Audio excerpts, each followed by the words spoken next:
Hello दोस्तों, तो इस वीडियो में हम देखेंगे घरेलू हिंसा से महिलाओं का संरक्षण अधिनियम 2005 से संबंधित महत्वपूर्ण एमसीक्यू क्वेश्चन, जो कि आपके एग्ज़ाम के लिए बहुत ही इम्पोर्टेंट है।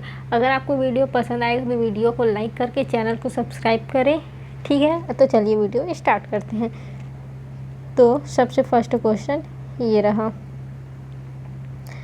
फर्स्ट क्वेश्चन है, व्यथित व्यक्ति कौन है? आपको बताना है व्यथित व्यक्ति कौन होता है, घरेलू हिंसा से प्रभावित या प्रत्यर्थी, ए और बी दोनों, या इनमें से कोई नहीं। तो व्यथित व्यक्ति कौन होता है? तो वो होता है घरेलू हिंसा से प्रभावित व्यक्ति को ही व्यथित व्यक्ति कहा जाता है।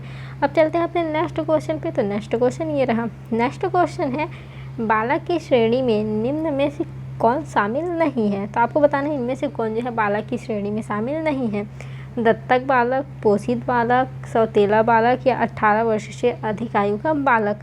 तो इनमें बालक की श्रेणी में कौन शामिल नहीं है? तो वह 18 वर्ष से अधिक आयु का बालक जो है बालक की श्रेणी में सम्मिलित नहीं है। अब हम चलते हैं अपने नेक्स्ट क्वेश्चन पे। तो नेक्स्ट क्वेश्चन ये रहा, एक सेकंड ना।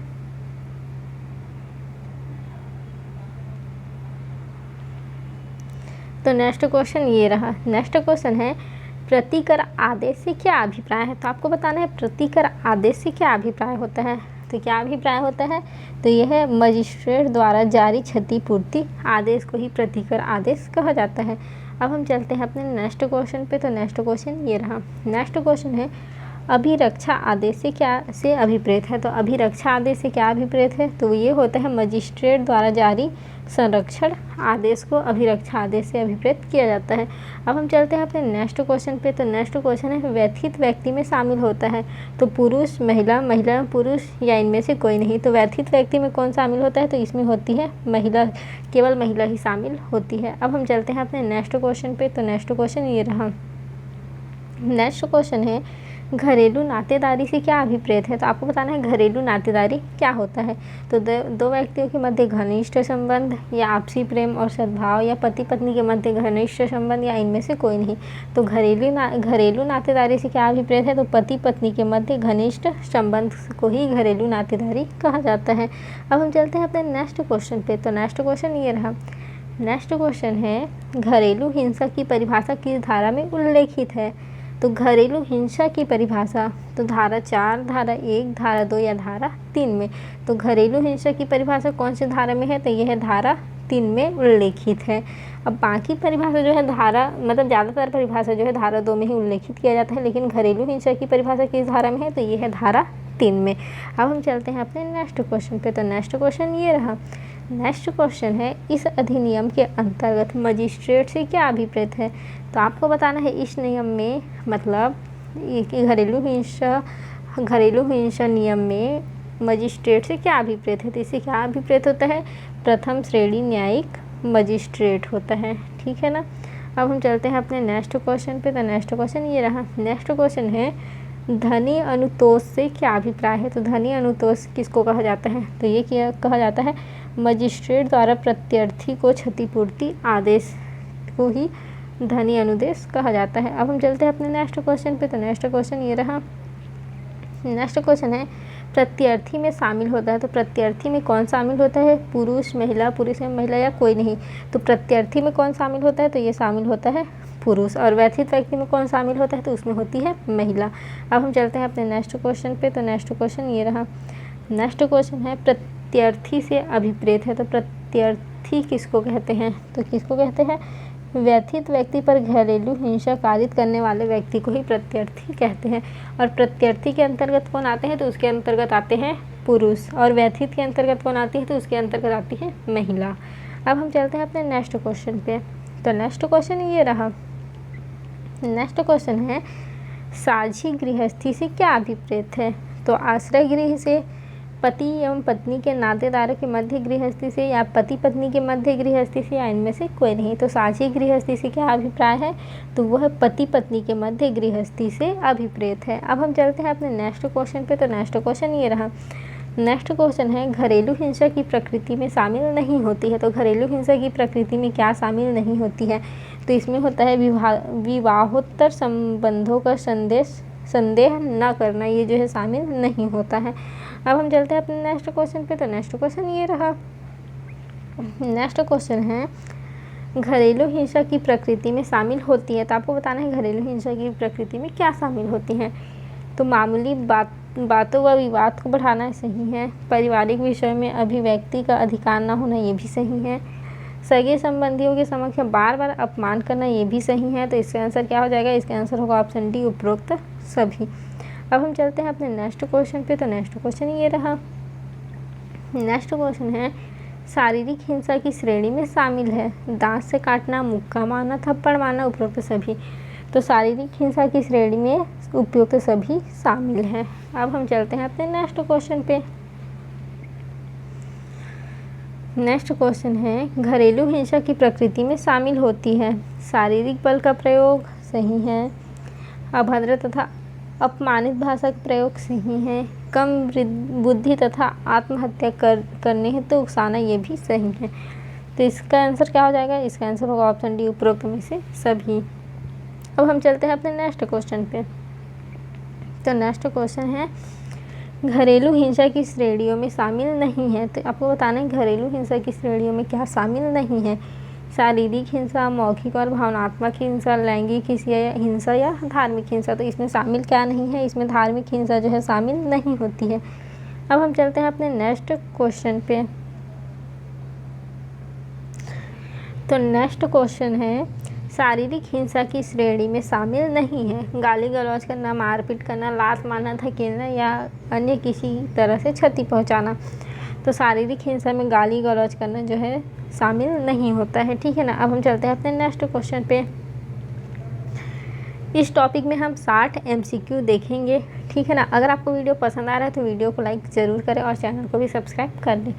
तो चलते हैं अब नेक्स्ट क्वेश्चन पे। तो नेक्स्ट क्वेश्चन है, मौखिक और भावनात्मक हिंसा की श्रेणी में शामिल है। तो आपको बताना है मौखिक और भावनात्मक हिंसा की श्रेणी में क्या शामिल है।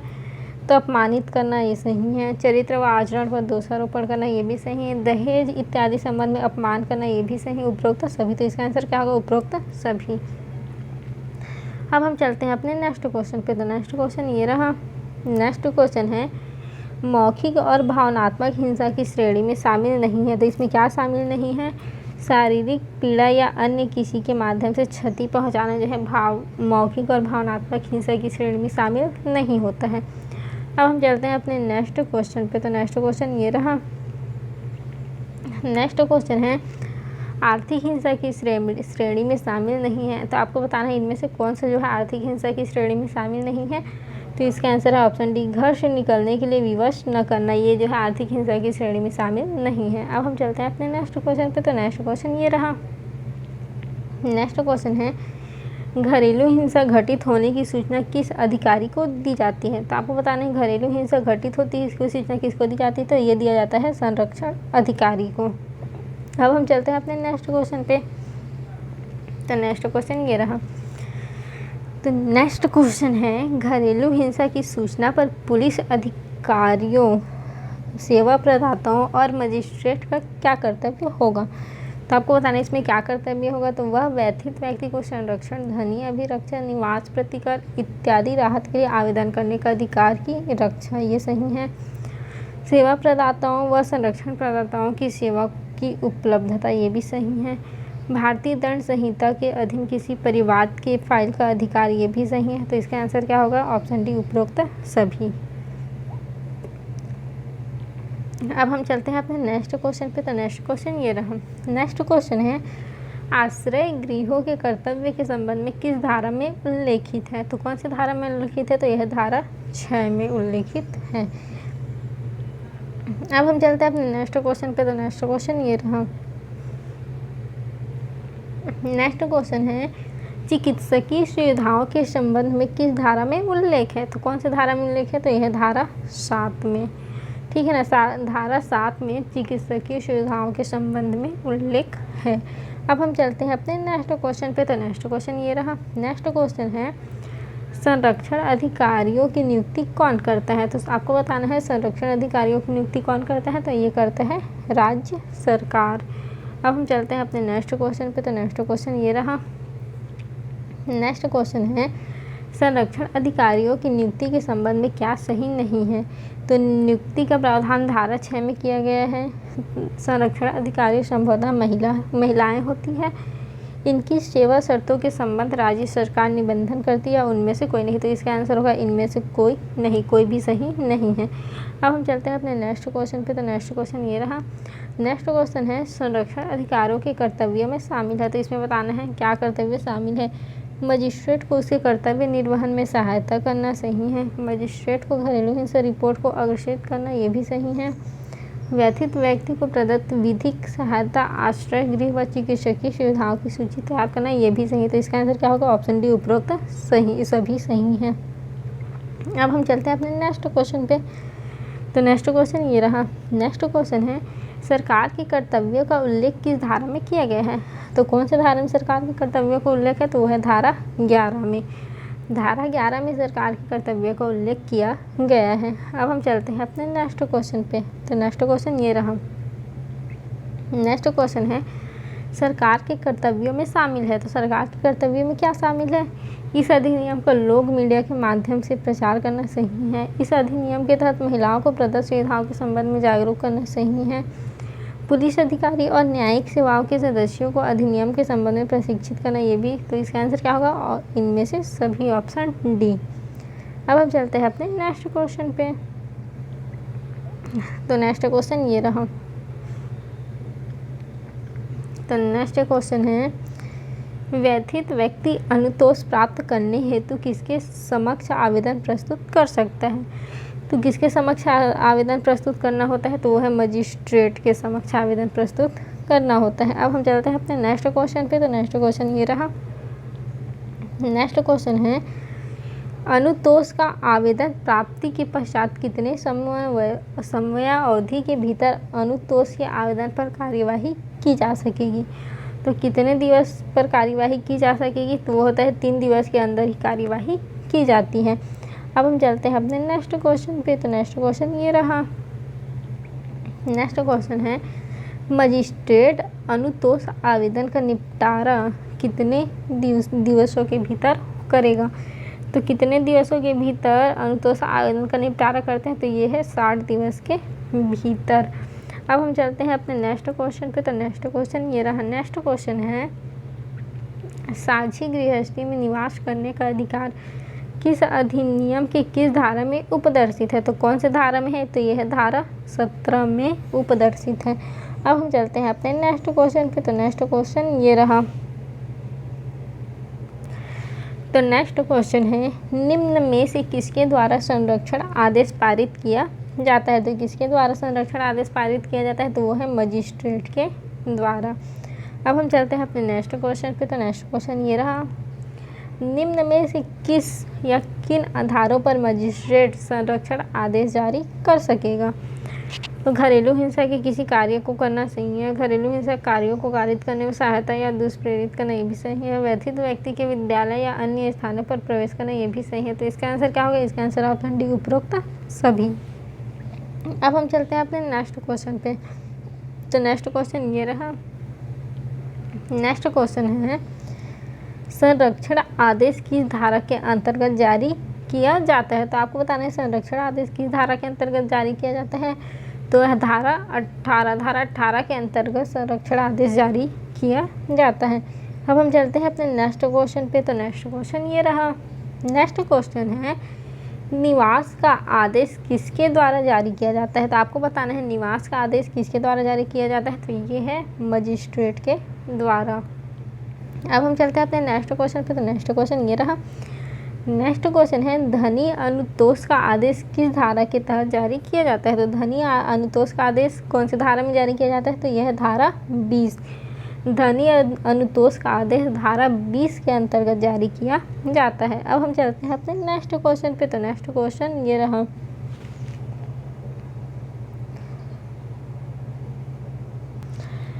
तो नेक्स्ट क्वेश्चन है निम्न में से किसके द्वारा संरक्षण आदेश पारित किया जाता है। तो किसके द्वारा किया जाता है, तो ये किया जाता है मजिस्ट्रेट के द्वारा।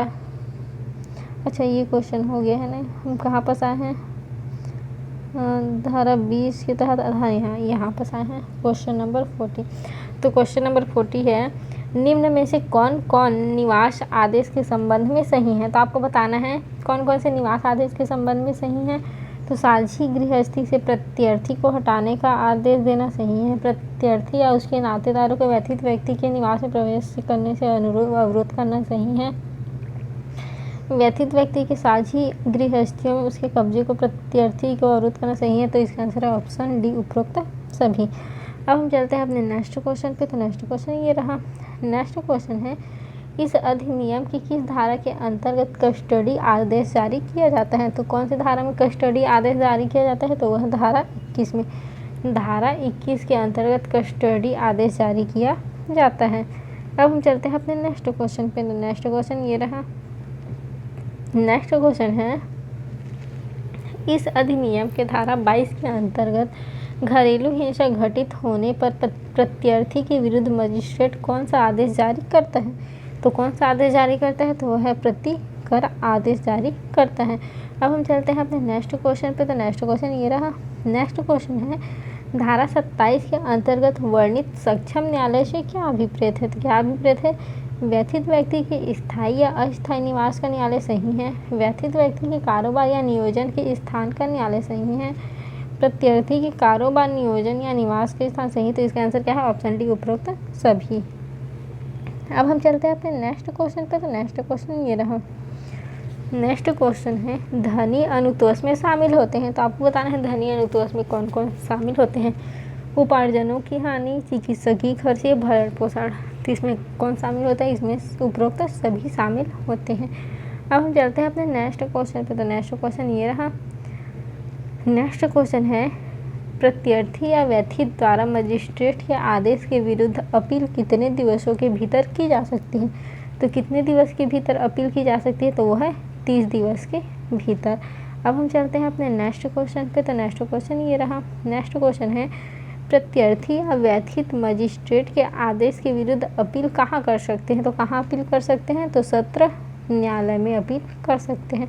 अब हम चलते हैं अपने नेक्स्ट क्वेश्चन पे। तो नेक्स्ट क्वेश्चन ये रहा।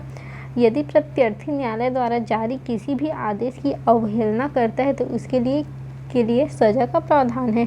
तो कितनी सज़ा का प्रावधान है? तो है 1 वर्ष का। अब हम चलते हैं अपने नेक्स्ट क्वेश्चन पे। एक सेकेंड।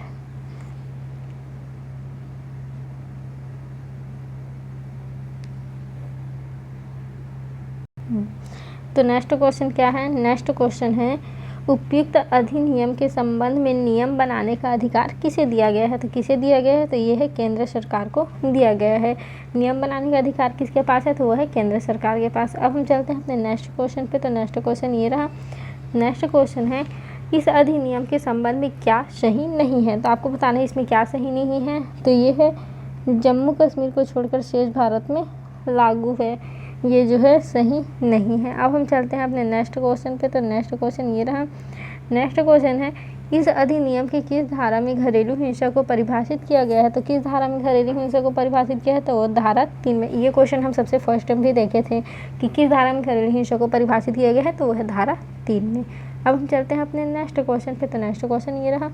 नेक्स्ट क्वेश्चन है, घरेलू हिंसा महिला संरक्षण अधिनियम लागू किया गया था। तो घरेलू हिंसा महिला संरक्षण अधिनियम कब लागू किया गया है? तो ये किया गया है 13 सितंबर 2005 को।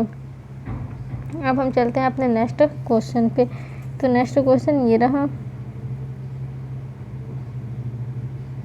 नेक्स्ट क्वेश्चन, अच्छा यहाँ पर से देख लेना ना, ठीक है ना। यहाँ पर से घरेलू हिंसा से महिलाओं का संरक्षण अधिनियम 2005 को राष्ट्रपति द्वारा 13 सितंबर 2005 को स्वीकृति प्रदान की गई थी, जबकि 26 अक्टूबर 2006 से लागू किया गया था। अब हम चलते हैं अपने नेक्स्ट क्वेश्चन पे। तो नेक्स्ट क्वेश्चन ये रहा। नेक्स्ट क्वेश्चन है, घरेलू हिंसा होती यदि वह, तो घरेलू हिंसा कैसे में होती? यदि वह व्यथित व्यक्ति का शारीरिक दुरुपयोग व लैंगिक दुरुपयोग हुआ हो, सही है। व्यथित व्यक्ति का मौखिक और भावनात्मक दुरुपयोग तथा आर्थिक दुरुपयोग, सही है। दहेज के लिए व्यथित व्यक्ति का उत्पीड़न, अफानी क्षति, सही है। तो उपरोक्त सभी इसका आंसर होगा। अब हम चलते हैं अपने नेक्स्ट क्वेश्चन पे। तो नेक्स्ट क्वेश्चन ये रहा।